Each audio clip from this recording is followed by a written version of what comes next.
Kanina ka pa ba dyan? Hindi naman po. Kamusta na po yung pakiramdam nyo? Healthy ang Tito Jonas mo. Di ba, Doc? Oo, okay naman. Mabuti naman po. Natakot niyo po talaga ako kanina eh. Hindi rin po kasi ako sanay na may sakit kayo, kaya nag-worry po talaga ako. Catherine, huwag kang mag-alala. Okay dito, Jonas mo. Lalo na ngayon.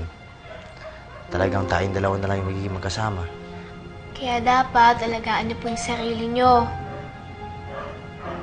Kung wala ka, wala na rin po akong kasama. Lagi mong tatandaan to, ha. Kahit anong mangyari, hindi ka papabayaan dito, Jonas mo. Sakaling mawala ako, basta palagi ako nasa isip mo at nasa puso mo, nakabantay pa rin ako sa'yo palagi. Pabantayan pa rin kita.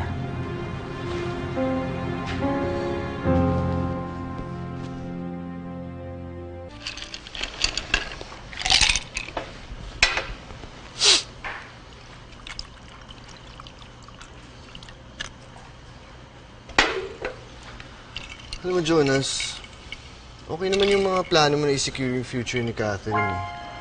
Kaso lang, kung gusto mo talaga matupad lahat ng balak mo, ba't di mo pakinggan yung puso mo? Diaz, tanggap ko na wala na akong pag-asa kay Isabel. Masaya na lang din ako na nakikita ko siyang mahal na mahal ni Benedict.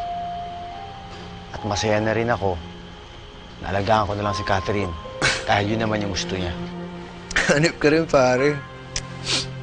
Ibang klase ka. Minsan, try mo din. Bago mo isipin yung mga ibang tao, isipin mo muna sarili mo. Diaz, buo na yung desisyon ko. At hindi ko naman ito ginagawa para lang din kay Isabel at Catherine. May isang tao pa na dahilan kung bakit ko ginagawa talaga to. Sino? Ang Tita Matilda.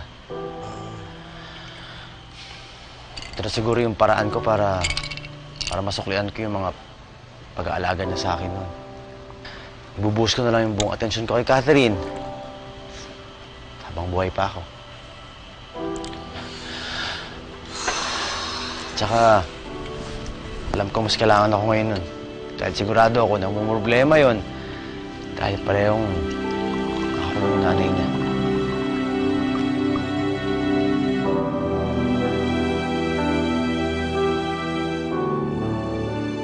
Ngayon ko lang nakita to, ah. Nasira ko talaga yung tiwala ng Tita Matilda noon. Pero nakita ko na mabigat din para sa kanya ang desisyon.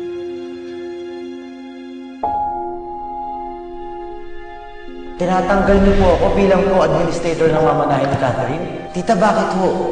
Ano ho bang nagawa ko para mawala yung tiwala niyo sa akin? Pero hindi ko masisisi ang Tita Matilda kung tinanggal niya ako sa mga legal guardians sa kay Catherine. Talaga akong magulo ang sitwasyon nun. Pero pare, mas magulo sitwasyon ngayon. Nanay ng pamangkin mo nakakulong. Tama ka.